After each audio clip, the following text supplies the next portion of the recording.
তাইলে বাবা এই এত স্বপ্ন বাবের মায়ের, এই আদর কোল, ছোট্টবেলায় বুকে জড়াইয়া চুমা দিছে কত হাজার বার, কত লক্ষ বার।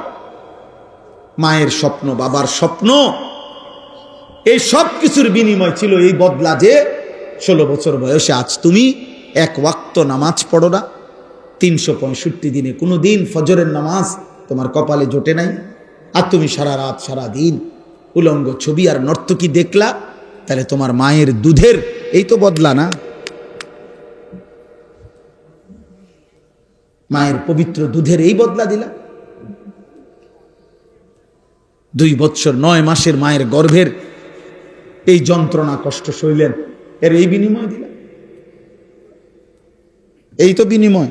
মা এটাই প্রাপ্য ছিল, বাবা এটাই প্রাপ্য ছিল, যে তুমি এক ওয়াক্ত নামাজ পড়বা না, আল্লাহ চেনো না, আখেরাত চেনো না, নবী চেনো না, আল্লাহর কোরআন চেনো না, রসুলের সুন্নাহ চেনো না। কি দেখো তোমরা?